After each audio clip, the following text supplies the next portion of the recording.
dari kelompok 1 dengan anggota Herianto dan Rosdiana. Kali ini kami akan mempresentasikan video mengenai dasar-dasar manajemen bab 1.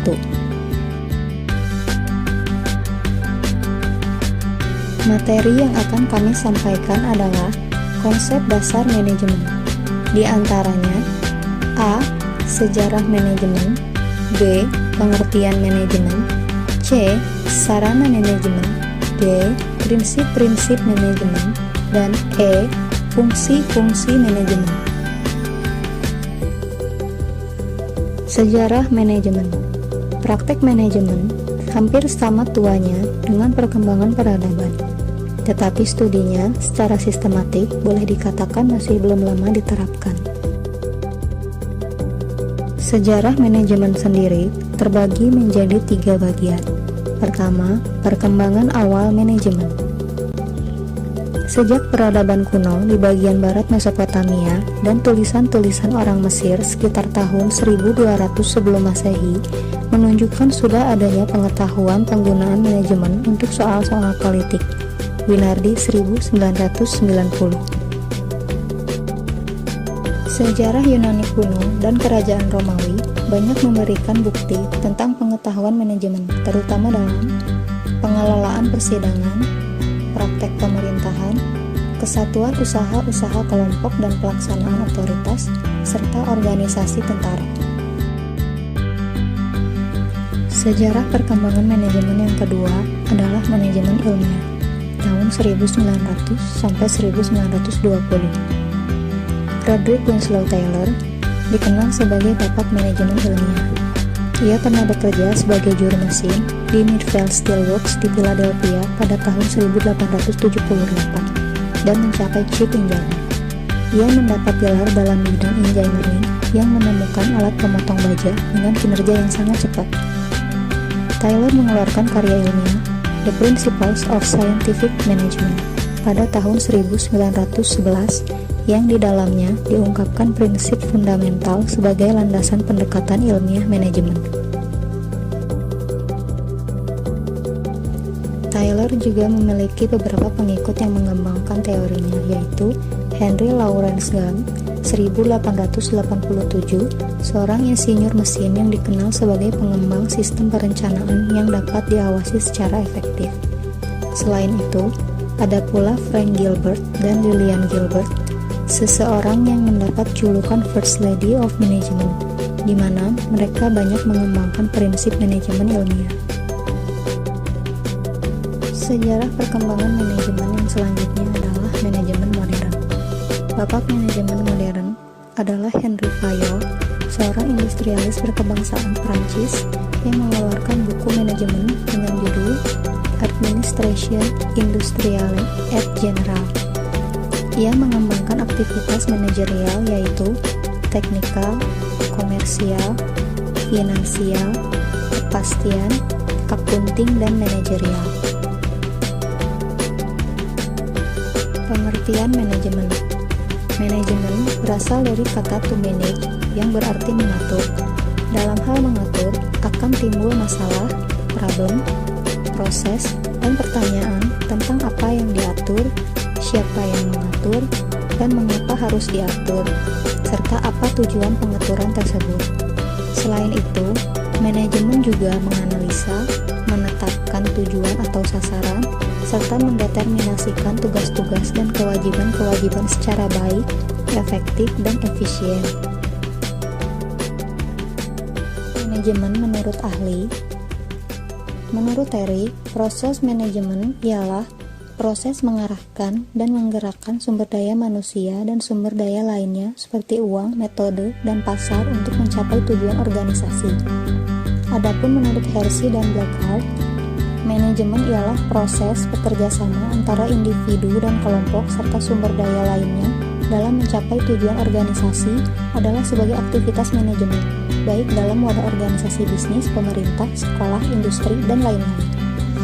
Menurut Money dan Premix, Hakikatnya, proses manajemen dilakukan para manajer dalam suatu organisasi dengan cara tertentu dan dengan mempengaruhi pegawai sesuai prosedur pembagian kerja dan tanggung jawab yang diawasi untuk mencapai tujuan bersama.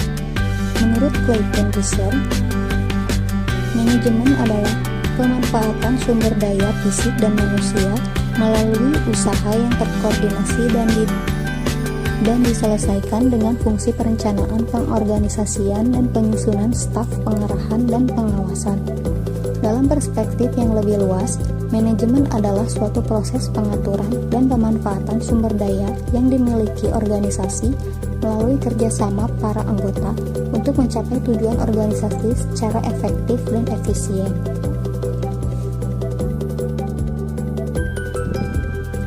Kesimpulan yang dapat ditarik dari pendapat-pendapat di atas. 1. Manajemen adalah perpaduan antara ilmu pengetahuan dan seni. 2. Manajemen adalah proses sistematis, terkoordinasi, dan kooperatif dalam memanfaatkan SDM dan sumber daya lainnya. 3. Manajemen mempunyai tujuan tertentu.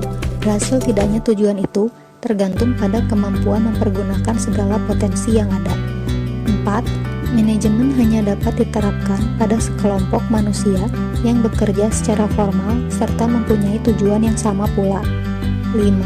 Manajemen hanya merupakan alat untuk mencapai tujuan dengan efektif dan efisien. 6. Manajemen kepemimpinan merupakan faktor yang sangat dominan. 7. Manajemen merupakan sistem kerja yang kooperatif dan rasional.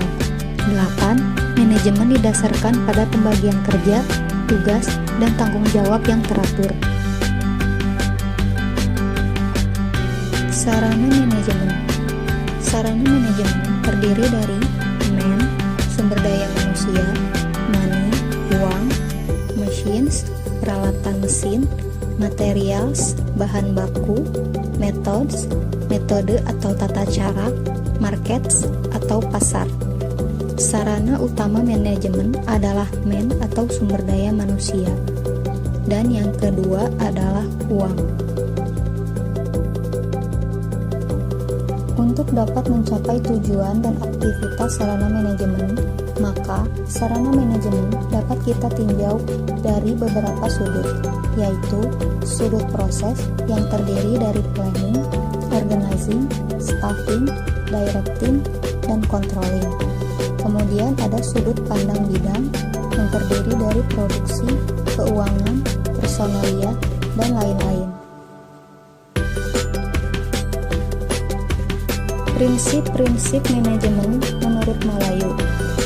Menurut Malayu, prinsip adalah suatu pernyataan fundamental atau kebenaran umum yang dapat dijadikan pedoman pemikiran dan tindakan, muncul dari hasil penelitian dan pengalaman. Prinsip ini sifatnya permanen, umum, dan setiap ilmu pengetahuan memiliki asas yang mencerminkan intisari kebenaran-kebenaran dasar dalam bidang ilmu tersebut. Adapun prinsip-prinsip manajemen menurut Winardi 1990 adalah sebagai berikut. Berikut prinsip-prinsip umum manajemen menurut Henry Fayol dalam Malayu 2002. Serta beberapa faktor keterbatasan di dalam pembagian kerja.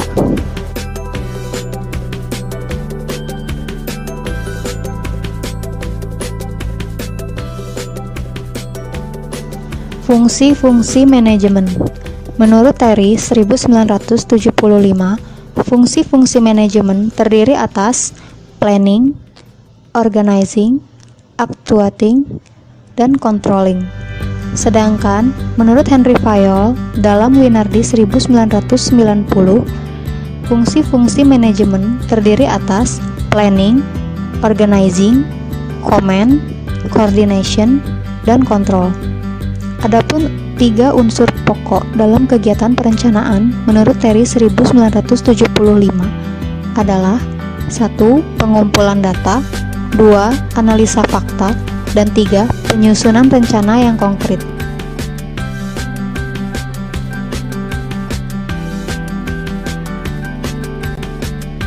Implementasi kegiatan perencanaan.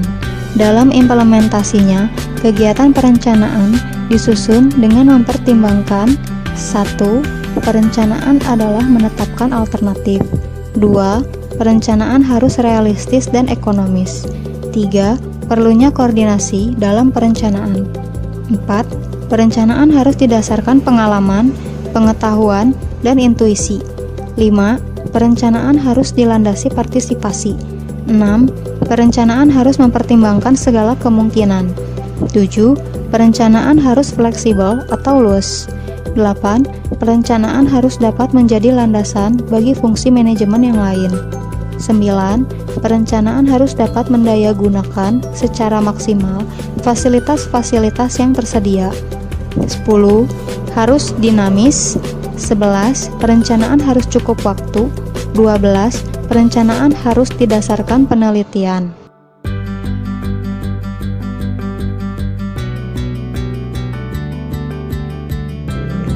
Tahap-tahap membuat perencanaan. 1. Penetapan tujuan. Harus realistis dan ekonomis. Tujuan yang realistis adalah tujuan yang mempunyai kemungkinan untuk dicapai berdasarkan situasi dan kondisi. Sedangkan tujuan ekonomis adalah tujuan yang secara maksimal dengan penggunaan daya dan dana serta fasilitas dari perusahaan yang tersedia semaksimal mungkin. 2. Mengumpulkan data serta menetapkan dugaan-dugaan serta ramalan-ramalan. 3. Menetapkan alternatif cara bertindak. 4. Mengadakan penilaian alternatif. 5. Memilih alternatif. 6. Pengorganisasian. Sebuah organisasi terdapat beberapa unsur, di antaranya 1. Ada kumpulan orang-orang. 2. Ada pembagian kerja atau spesialisasi. 3. Bekerja sama di mana aktivitas-aktivitas yang terpisah dikoordinir. 4. Ada tujuan bersama yang akan dicapai melalui kerjasama yang terkoordinir. Pengorganisasian yang efektif dapat menjelaskan siapa yang akan melakukan apa, menjelaskan siapa pemimpin siapa, menjelaskan saluran-saluran komunikasi, memusatkan sumber-sumber data terhadap sasaran-sasaran. Dalam pengorganisasian terdapat koordinasi sebagai salah satu fungsi manajemen. Proses pengorganisasian dibagi menjadi 5 tahapan. 1. Perincian pekerjaan. 2. Pembagian pekerjaan. 3. Pemisahan pekerjaan. 4. Koordinasi pekerjaan. 5. Monitoring dan reorganisasi. Berikut beberapa fungsi koordinasi serta 3 tingkatan proses koordinasi.